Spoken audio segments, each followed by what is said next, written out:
Hello guys, எல்லாருக்கும் வணக்கம். So இன்றைக்கி பார்த்தீங்கன்னா எங்கள் மாடு பார்த்தீங்கன்னா கன்று போட்டிருக்கு.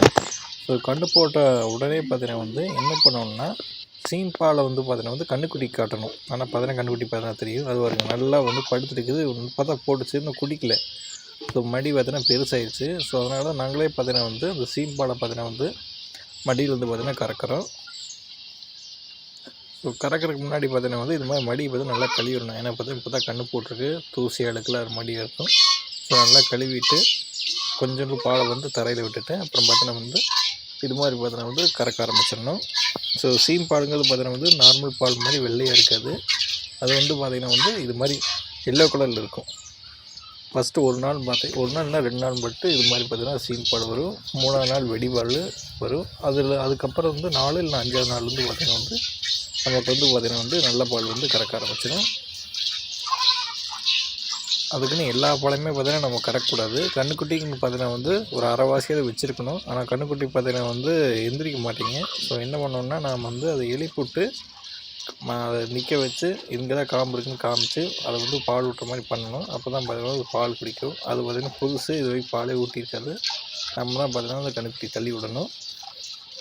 ஸோ அதுக்கு முன்னாடி பார்த்தீங்கன்னா கொஞ்சம் கறந்துருவோம். ஏன்னா பார்த்தீங்கன்னா மடி நல்லா வீங்கிடுச்சு, மாடு பார்த்தீங்கன்னா கத்திகிட்டே இருந்துச்சு. ஸோ பாலை கறந்துருவோம்.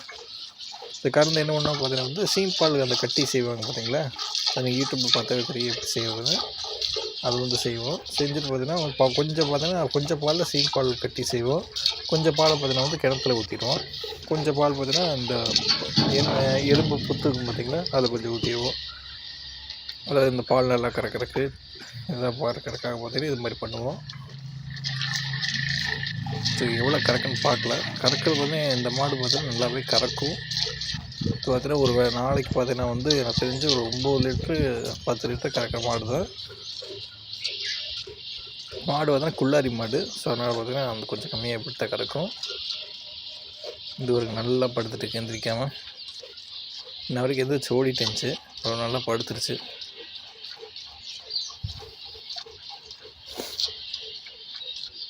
இந்த கன்றுக்குட்டி பார்த்தீங்கன்னா இதுக்கு 2வது ஈத்து. ஸோ இந்த மாடு பார்த்து நான் மணின்னு பேர் வச்சுருக்கேன். அந்த மாட்டுக்கு கன்றுக்குட்டிக்கு பார்த்தீங்கன்னா இன்னும் பேர் வைக்கல, ஏதாவது பேர் வைக்கணும்.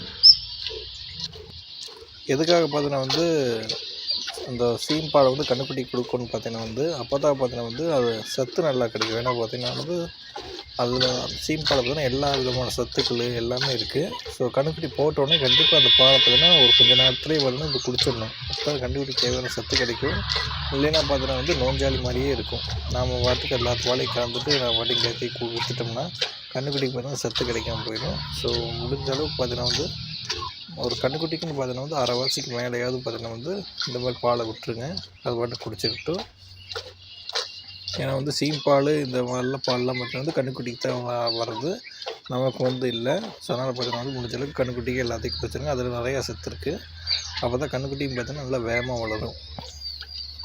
ஏன்னா கன்றுக்குட்டி பார்த்தீங்கன்னா பிறந்தோடனே பில்லெல்லாம் சாப்பிட்றது, ஜஸ்ட்டு பார்த்தீங்கன்னா அந்த பால் மட்டும்தான். ஸோ கண்டிப்பாக பார்த்தீங்கன்னா இந்த மாதிரி பால் நம்ம கொடுத்தே ஆகணும்.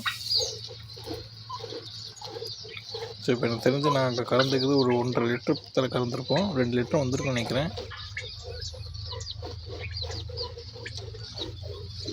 நம்ம கோழி கொஞ்சம் உணவு இருக்குது, கொஞ்சம் காலை பிடிச்சி கடிச்சிட்டு எல்லாத்துக்குமே பார்த்தீங்கன்னா சந்தோஷம். புதுசாக ஒரு என்னமோ படுத்துட்டு இருக்குதுன்னு பார்க்குறக்காக பார்த்தீங்கன்னா எல்லாம் வந்திருக்கு. இங்கே ஒன்று இருக்குது, அது மேலே ஏறி நின்றுக்கிட்டுருக்கு. சரி என்னமோ கிடக்குது தரையில் அப்படின்னு எல்லாம் பார்க்க வந்திருக்குங்க. இந்த மாடு பார்த்தீங்கன்னா சாதுவான மாடு, எதையும் பார்த்தீங்கன்னா இடிக்காது. பக்கத்தில் வந்தால் அப்படியே அமைதியாக நின்றுக்கும். யார் வேணால் பார்த்தீங்கன்னா அந்த மாட்டில் கலந்துக்கலாம். ஸோ கண்டுபிடிச்சுன்னா பார்த்தீங்கன்னா அந்த கன்றுக்குட்டி எழுப்பி காட்டணும். இது ஒரு ஆடு போய் டிஸ்டர்ப் பண்ணிவிட்டு பால் கறக்கும்போது மற்ற மாடாக இது மாதிரி ஆடு கோழிலாம் பார்த்தீங்கன்னா எட்டி உதச்சிட்டு பூசியில் தள்ளி விட்டு ஓடிடும். இந்த மாடு பார்த்தீங்கன்னா நல்லா சாதுவான மாடு சொன்ன மாதிரியே. ஸோ இது மாதிரி தான் பார்த்தீங்கன்னா அமைதியாகவே இருக்கும். கோழி வருங்க மேலேருந்து பார்த்தீங்கன்னா குதிக்கிறதுக்கு ரெடி ஆகிட்டுக்கு. தம்பி கீழே இறங்குப்பா, தம்பி கீழே இறங்கினா தான் முத்தம் கொடுப்பேன். இறங்க பால் பார்த்தீங்கன்னா வந்துருச்சு, அரைவாசி வந்துருச்சு.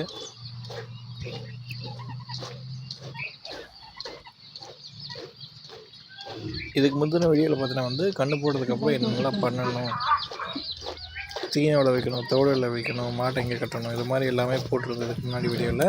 ஸோ அதை பார்க்காதீங்க, அதை பாட்டுவாங்க. இது வந்து அந்த வீடியோவோட கண்டினியூ. ஸோ நான் கறந்து முடிச்சிட்டோம். கன்றுக்குட்டி பார்த்தீங்கன்னா எந்திரிக்க மாட்டேங்குது, நல்லா அசதியில் படுத்துட்டு கிடக்கு.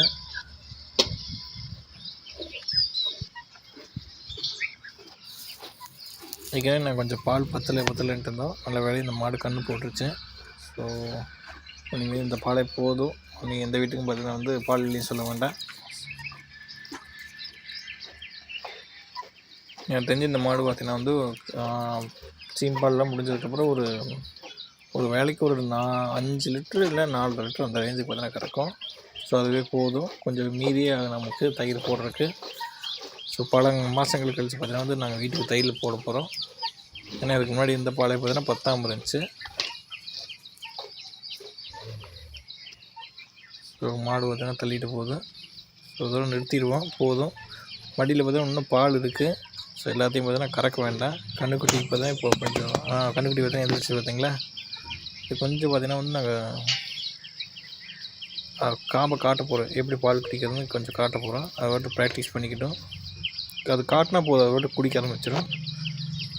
அந்த காம்பு தான் பார்த்தீங்கன்னா எங்கேயும் தேடிட்டு இருக்கு பாருங்க. இது ரொம்ப அதை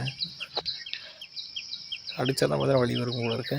ஸோ இது பார்த்திங்கன்னா ரொம்ப நோஞ்சாதி மாதிரி இருக்குது. கொஞ்சம் தள்ளி பொறுமையாக காட்டணும். ஃபைனலாக பார்த்தீங்கன்னா குடிச்சிருச்சு. இப்போ நான் வீடியோ கொஞ்சம் கட் பண்ணி போட்டிருந்தேன். எனக்கு தெரிஞ்சு நாங்கள் பார்த்தீங்கன்னா இது 2 மணி நேரமாக பார்த்தீங்கன்னா வந்து இந்த மாட்டை பார்த்தீங்கன்னா வந்து காட்ட ட்ரை பண்ணிகிட்டு இருந்தோம். 2 மணி நேரமாக முயற்சி பண்ணி கடைசியில் பார்த்தீங்கன்னா வந்து காம்பை கண்டுபிடிச்சி பார்த்தா சப்ப ஆரம்பிச்சிருச்சு. சரி, எந்த அசைவும் இல்லாமல் அப்படியே பிடிச்சிட்டோம். அப்படியே கொஞ்சம் குடிச்சிட்டே இருந்தால் பரவாயில்ல, விட்டு போயிடலாம். இல்லைன்னா பார்த்தீங்கன்னா வந்து மறுபடியும் வந்து 2 மணி நேரம் ட்ரை பண்ண வேண்டியதாக இருக்கும். நல்ல வேலை அப்படியே நின்றுருக்குன்னு நினைக்கிறேன். போதும், அப்படியே கன்னியூ பண்ணால் பரவாயில்ல. இந்த மாடு வேறு என்ன விடுது மறுபடியுமா. ஓகே, அதுவே கண்டுபிடிச்சிருச்சு. இந்த தடவை ஹெல்ப் தேவையில்லை, கொஞ்சம் ஹெல்ப் தேவை.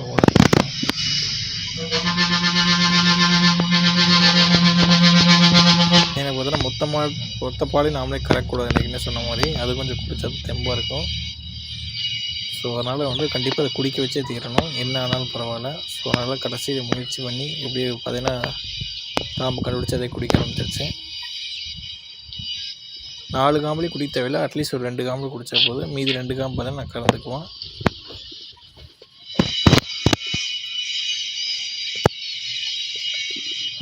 சப்போது ஆமாம், பால் கரெக்டாக போகுது வயிற்றுக்குள்ள, கரெக்டு தான். எனக்கு தெரிஞ்சு இன்னும் அப்படியே நின்றுக்கு நினைக்கிறேன். இதுக்கப்புறம் எந்த ப்ராப்ளம் வராது.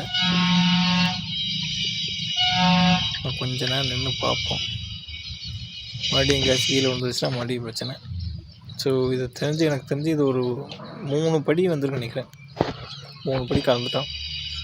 மீதி ஒரு 2 படி இருக்குன்னு நினைக்கிறேன். மடியில் 2-3 படி இருக்கும். ஸோ அது வந்து கன்றுக்குட்டிக்கு தான்.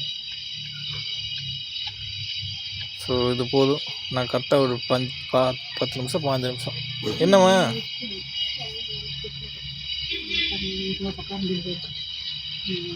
ஸோ கொஞ்ச நேரம் அப்படியே விட்டு போயிடலாம். இது பார்த்தீங்கன்னா வந்து இதுக்கு முன்னாடி போட்ட கன்றுக்குட்டி, இது அதுக்கப்புறம் போட்ட கன்றுக்குட்டி. மொத்தம் பார்த்தீங்கன்னா இதோட எங்கிட்ட 3 கன்றுக்குட்டி இருக்குது. இன்னும் பார்த்தீங்கன்னா இன்னொரு மாடு கன்று போடணும். ஒரு மாதம் 2 மாதத்தில் போட்டோம். அதோட பார்த்தீங்கன்னா 4 கன்றுக்குட்டி ஆயிரும். ஸோ இடமெல்லாம் இருக்குது. இன்னும் 2-3 பந்தக்காலை ஃப்ரீயாக இருக்குது. ஸோ அதில் கட்டினா கரெக்டாக இருக்கும்.